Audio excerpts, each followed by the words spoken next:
नमस्ते विद्यार्थी मित्रों, कक्षा 9 विषय हिंदी, जिनमें आज का हमारा टॉपिक है व्याकरण। व्याकरण में क्या है? अशुद्ध और शुद्ध वाक्य। आपकी पाठ्य पुस्तक में भी यह टॉपिक दिया हुआ है, जिनका नाम है अशुद्ध और शुद्ध वाक्य। यह क्या है?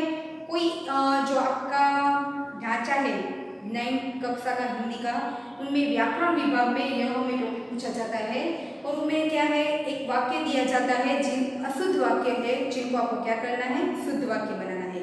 व्याकरण की दृष्टि से उस वाक्य को क्या करना है, शुद्ध करना है। कई तरह परीक्षा में ऐसे इस प्रकार के पूछे जाते हैं। तो कई बार जो भी वाक्य दिया है यदि वो अशुद्ध है तो उनमें से नीचे 4 ऑप्शन दिए जाते हैं, उनमें से शुद्ध वाक्य जो है उनको आपको क्या करना है, वो विकल्प पसंद करना है। इस प्रकार जो यह हमारा टॉपिक है उसको पूछा जा सकता है। यहाँ पर हम देखें तो कि अशुद्ध और शुद्ध वाक्य, अशुद्ध वाक्य जो आपको दिए जाते हैं उनको क्या करना है, शुद्ध करना है। सबसे पहली बात आती है आखिर यह क्या है उनको समझने की।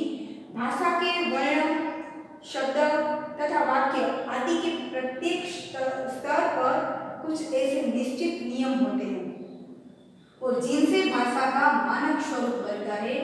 जो प्रयोग मानक स्वरूप से भिन्न है वह अशुद्धि है। यदि हम कोई आप वाक्य के बारे में जानते होंगे, स्वर के मेल से, शब्द के मेल से, कोई अलग अलग शब्दों के मेल से वाक्य, जो हमारा वाक्य बनता है उनमें कुछ ना कुछ ऐसे नियम होते हैं जिनको ध्यान में रखकर हमें क्या करना है, वाक्य को बनाना है। लेकिन यदि उनके नियम के अनुसार यदि न किया जाए तो उनमें कई प्रकार की क्या हो जाती है, अशुद्धियाँ हो जाती है। इसीलिए यदि हम जब भी कुछ बोलते हैं या तो कुछ भी लिखते हैं तो उस समय हमें इस बात की ज्ञान होना चाहिए या तो जानकारी होनी चाहिए कि हम जो कुछ बोल रहे हैं वो व्याकरण की दृष्टि क्या होना चाहिए, सार्थक और शुद्ध होना चाहिए। आगे बात आती है वाक्य रचना की अशुद्धियों का मुख्य कारण होता है व्याकरणिक नियमों का सही प्रयोग जानना। यदि हमारे वाक्य में कोई भी अशुद्धियाँ है तो उनका कारण एक ही है कि उनके जो मुख्य कारण होते हैं वो क्या है, व्याकरणिक नियमों का सही तरह से न पहचानना।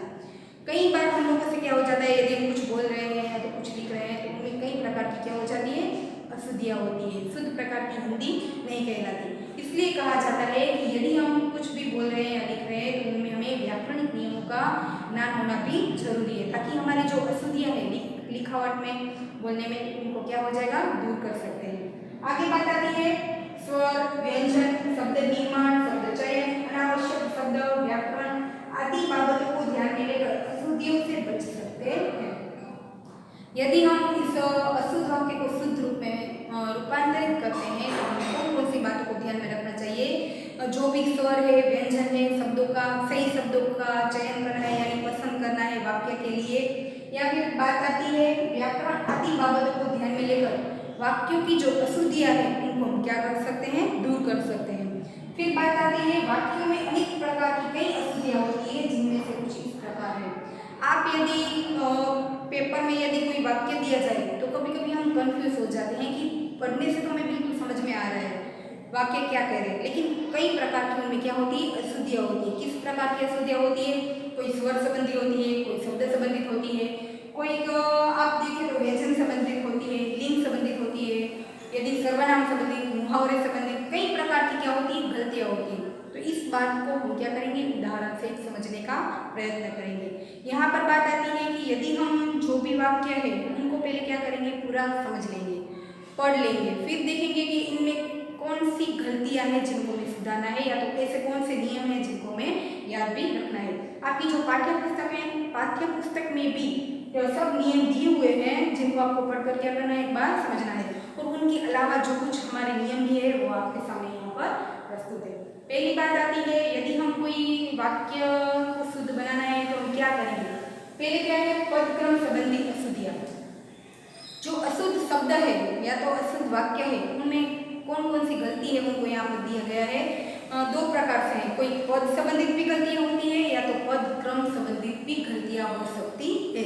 पर यहाँ पर हमारा पहला नियम क्या बता रहा है हमें कि पद क्रम संबंधी अशुद्धियाँ। यदि कोई वाक्य है उनका पदों का यानी उनमें वाक्य में जो भी पद है उनका क्रमबद्ध होना वो बहुत ही आवश्यक है, यानी कि बहुत ही जरूरी है। यदि वाक्य में जो पद दिए गए हैं वही क्रम में नहीं होगी तो हमें वाक्य रचना बिल्कुल समझ कर्ता, कर्म और क्रिया। इस प्रकार हमारी वाक्य की क्या होती है, रचना होती है। यहाँ पर बात है, आगे हम देखें, महात्मा गांधी का देश सदा आभारी रहेगा। आपके सामने एक उदाहरण दिया गया है कि पद क्रम संबंधी जो अशुद्धियां होती है उनको हम कैसे समझ सकते हैं। तो यह वाक्य हमारा क्या है, अशुद्ध है। क्या लिखा हुआ है, महात्मा गांधी का देश सदा आभारी रहेगा। पढ़ने से तो हमें बिल्कुल ऐसा लगता है कि इनमें कोई गलतियां ही नहीं है, लेकिन पद क्रम है वो क्या है, गलत किए हुए हैं, जिनको हम समझेंगे। देश महात्मा गांधी का सदा आभारी रहेगा, यह उनका क्या है, शुद्ध वाक्य है। इस प्रकार छोटी छोटी बाबतों से क्या होती है, जो वाक्य है हमारा अशुद्ध हो जाता है, तो उनको हमें क्या करना है, शुद्ध करना है। व्याकरण का जो हमारा टॉपिक है, उनमें आपको एक वाक्य दिया जाता है जो अशुद्ध होता है, उनको आपको क्या करना है, समझना है। आपकी पाठ्य पुस्तक में इस पद क्रम संबंधित भी कई जो उनके नियम है वो भी दिए हुए हैं, जिनको पढ़कर आपको क्या करना है, समझना है। फिर आगे दूसरा हम नियम देखें, तो जो हमारी जो क्रिया है उनके साथ क्या है, लिंग, वचन, काल, उनके साथ संबंध जोड़ते हैं। तो जिस प्रकार क्रिया है उनके आधार, जो भी लिंग है, वचन है, उनके आधारित हमारी क्रिया है वह होती है। जिस प्रकार हम अशुद्धियों को दूर कर सकते हैं। लिंग संबंधी अशुद्धियां, बात आती है लिंग संबंधित अशुद्धियां। यदि जो कर्ता क्रिया है वह कर्ता के अनुरूप है, तो कर्ता के अनुसार ही वह क्या करेंगे, क्रिया होगी। यदि कर्म के अनुसार है तो कर्म के अनुसार ही क्रिया यहाँ पर होगी। यहाँ हम देखते हैं एक वाक्य हमारे सामने दिया गया है, मेरा भाई छठी कक्षा में पढ़ती है। ऐसा होगा बिल्कुल नहीं। जिस प्रकार हमारा लिंग है उनके आधारित हम क्या होगी, हमारी क्रिया होगी। यह बात आपको याद रखनी है। कभी कभी ऐसे वाक्य को हम समझ जाते हैं, लेकिन कभी कभी हमारे लिए वो अशुद्ध वाक्य सिद्ध करना बहुत ही कठिन भी हो जाता है। यहाँ पर दिया गया है, मेरा भाई छठी कक्षा में पढ़ती है। पढ़ती है नहीं, लेकिन यहाँ क्रिया क्या है, गलत है। मेरा भाई छठी कक्षा में पढ़ता है, तो हमारा जो ये वाक्य बनेगा वो क्या बनेगा, शुद्ध रूप बनेगा, शुद्ध वाक्य बनेगा। उसी प्रकार दूसरा नियम है, वचन संबंधी अशुद्धियां। जो भी हमारा वाक्य है उनमें क्रिया भी है, उनमें कर्ता है, उनमें कर्म है, संज्ञा भी है, विशेषण भी है, कई ऐसे मुहावरे भी है, लिंग, वचन सब है। तो उनमें किसी भी प्रकार की कोई गलतियां नहीं होनी चाहिए, अशुद्धियां नहीं होनी चाहिए, तभी जो वाक्य है व्याकरण की दृष्टि से वह शुद्ध बन पाएगा। वचन संबंधी अशुद्धियां का क्या मतलब है, यहाँ पर देखिए कई बार ऐसा होता है कि एक वचन या बहुवचन के आधारित कोई क्रिया ना हो, तो उनमें वाक्य में क्या हो जाता है, अशुद्धियां हो जाती है। यहाँ पर एक उदाहरण के द्वारा हम समझे, भारत में अनेकों राज्य है। हम जानते हैं हमारा जो भारत देश में उन्हें कई राज्य है, अनेक राज्य है। तो अनेक शब्द ही वह क्या है, बहुवचन बताता है कि अनेक यानी बहुत ही सारे राज्य है, बहुत राज्य है। तो यहाँ पर अनेकों लिखने की कोई जरूरत ही नहीं है। अनेक शब्द के आधार पर भी हम समझ सकते हैं कि भारत में अनेक राज्य है।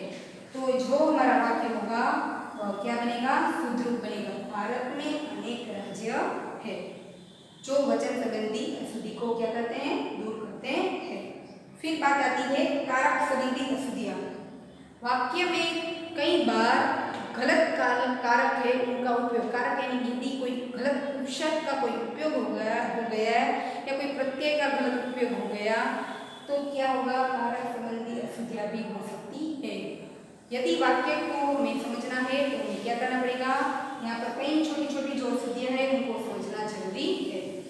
मैंने राज को पूछा, लेकिन जो यहाँ पर को है वो कारक संबंधी क्या है, अशुद्धियां है। राज को पूछा नहीं, मैंने राज से कुछ पूछा, तो मैंने राज से पूछा, जो हमारी कारक संबंधी क्या है, अशुद्धि है। यदि हमें वाक्य को शुद्ध करना है तो हमें लिखना पड़ेगा, मैंने राज को पूछा नहीं, लेकिन मैंने राज से पूछा, जो हमारा शुद्ध वाक्य बनेगा। फिर बात आती है संज्ञा संबंधी अशुद्धियां। और संज्ञा संबंधी अशुद्धियां है दो प्रकार से हो सकती है। यदि अनुपयुक्त संज्ञा का प्रयोग भी हो सकता है, या तो अनावश्यक संज्ञा का प्रयोग भी वाक्य में अशुद्धियां उत्पन्न कर सकते हैं। यहाँ पर एक वाक्य देखें, प्रातः काल के समय घूमना चाहिए, परंतु यह वाक्य में अच्छी तरह समझाता है कि सुबह सुबह हमें क्या करना चाहिए, अच्छी तरह से घूमना चाहिए, पीना चाहिए, स्वास्थ्य के लिए अच्छी बात है।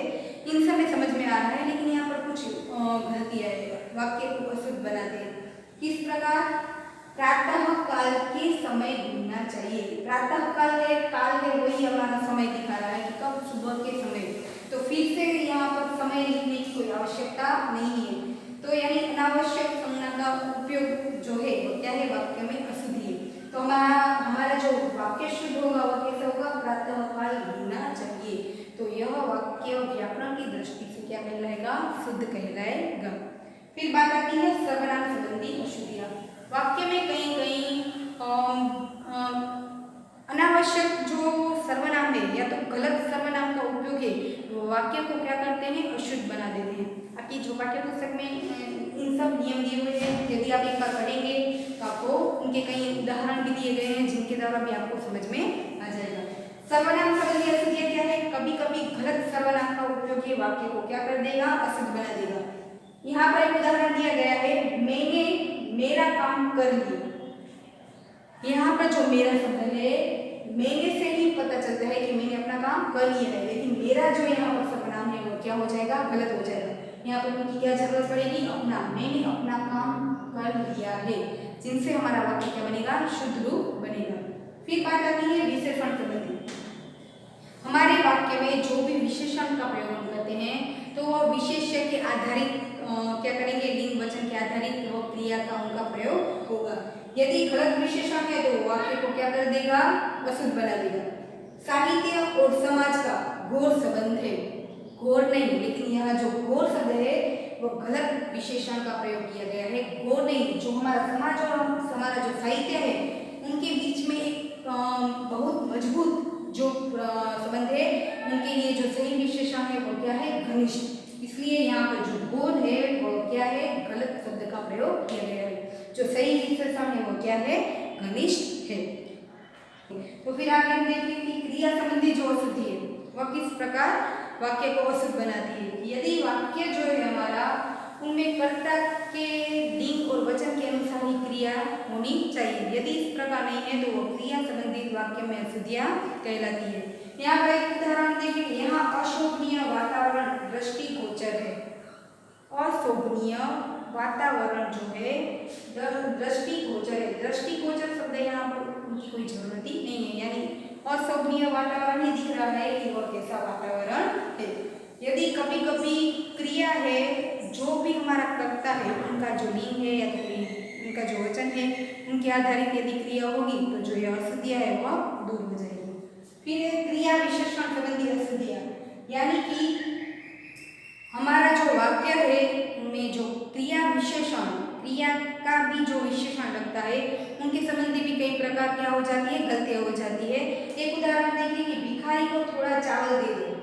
भिखारी को क्या करना है, चावल देने की बात हो रही है, लेकिन यहाँ शब्द प्रयोग है थोड़ा चावल दे दो। थोड़ा यानी कितना, तो जो ये शब्द है वो गलत है, उनके लिए क्या होगा, भिखारी को थोड़े चावल दे दो। जो है हमारा वाक्य क्या बनेगा, शुद्ध रूप बनेगा। फिर बात आती है अवयव संबंधी बात। अवयव क्या है, आप 8वीं कक्षा में पढ़ चुके हैं कि जो भी वाक्य है उनमें क्रिया वचन काल कुछ भी परिवर्तन करे, लेकिन ऐसा कौन सा शब्द है जिनमें बिल्कुल कोई भी परिवर्तन नहीं होता, तो उनको क्या कहते हैं, अव्यय कहते हैं। लेकिन वाक्य में गलत अव्यय की वजह से भी क्या हो सकता है, अशुद्धियां हो सकती है। यहाँ पर बात आती है, यहाँ पर एक देखिए वाक्य है आपके सामने, यद्यपि वह बीमार था परंतु वह स्कूल गया। वह बीमार था फिर भी वह स्कूल गया, या तो यद्यपि वह बीमार था तथापि वह स्कूल गया। परंतु शब्द है वह अवयव यहाँ पर गलत दिया गया है। यहाँ पर क्या होगा, वाक्य रचना की दृष्टि से देखें तो वह बीमार था तथापि वह स्कूल गया। बीमार होने की वजह से भी वह क्या करता है, स्कूल चला जाता है। तो जो है यहाँ पर शब्द दिया है अवयव, अवयव संबंधी गलत अवयव का प्रयोग भी वाक्य को कभी कभी क्या बना देता है, अशुद्ध बना देता है। फिर बात आती है पुनरुक्ति संबंधी।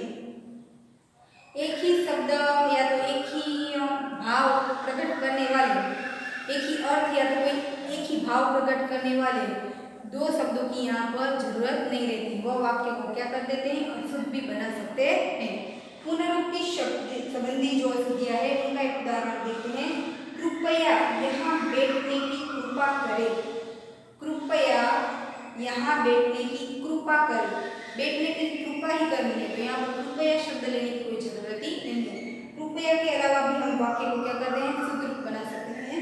यहाँ बैठने की आप कृपा करें, तो क्या करते हैं, यहाँ पर पुनरुक्ति शब्द एक ही अर्थ और एक ही भाव वाले दो शब्दों की यहाँ पर वाक्य में कोई जरूरत ही नहीं है। ऐसी पुनरुक्ति से क्या करना चाहिए, बचना चाहिए, तो हमारा जो वाक्य है वो क्या हो जाएगा, शुद्ध रूप प्रकट करेगा। फिर बात आती है ज्ञान संबंधी, शब्द ज्ञान संबंधी अशुद्धियाँ। जो भी वाक्य में हमें जो शब्द पसंद करते हैं, कोई भी पद पसंद करते हैं, तो वाक्य के अनुरूप होने चाहिए। उनके लिए वाक्य के अनुरूप हमें शब्दों की क्या करनी चाहिए, पसंद करनी चाहिए, उनका ज्ञान होना चाहिए। एक उदाहरण देखिए, तलवार एक उपयोगी अस्त्र है, तो यह वाक्य हमारा क्या है, अशुद्ध है। क्यों? क्योंकि जो अस्त्र है वो तो हाथ से फेंक कर चलाया जाने वाला कोई बात होती है, लेकिन तलवार तो क्या है, हाथ में रखकर उनको चलाया जाता है। इसलिए जो यहाँ पर अस्त्र शब्द है वो क्या है, गलत हो गया है। वाक्य को यदि शुद्ध बनाना है तो अस्त्र शब्द यहाँ पर क्या होगा, गलत होगा। उनके लिए क्या शब्द प्रयोग करना पड़ेगा, शस्त्र शब्द को हमें प्रयोग करना पड़ेगा। फिर बात क्या आती है आगे, मुहावरे संबंधी अशुद्धियाँ। मुहावरे के बारे में आप लोग जानते हैं, वह क्या है, हमारे वाक्य को एक आकर्षक और प्रभावशाली बनाते हैं, परंतु गलत मुहावरा जो है वो हमारे वाक्य को क्या कर देगा, अशुद्ध बना देगा। तो यदि हमें शुद्ध वाक्य बनाना है तो सही मुहावरों का चयन करना भी क्या होता है, जरूरी होता है। यहाँ पर शब्द लिखा गया है, वह राघव पर बरस गया, बरस जाना, यानी वो क्या है, मुहावरा है, लेकिन यहाँ पर गलत शब्द प्रयोग किया गया है। मुहावरा हमें किस प्रकार, सही प्रकार लेना है, वह राघव पर बरस पड़ा, यानी वह क्रोधित हो गया है, तो उनको गुस्से हो गया, उस प्रकार हम वाक्य क्या क्या करेंगे, प्रयोग करेंगे। इस प्रकार आपने यहाँ पर कई ऐसे नियम के बारे में समझा कि जो अशुद्ध वाक्य है उनको हमें क्या करना है, शुद्ध रूप प्रकट करना है। तो ऐसे कुछ नियम आपकी पाठ्य पुस्तक में है, जिनको पढ़कर भी आपको क्या करना है, इस जो हमारा व्याकरण का टॉपिक है उनको समझने का प्रयत्न करना है। नमस्ते।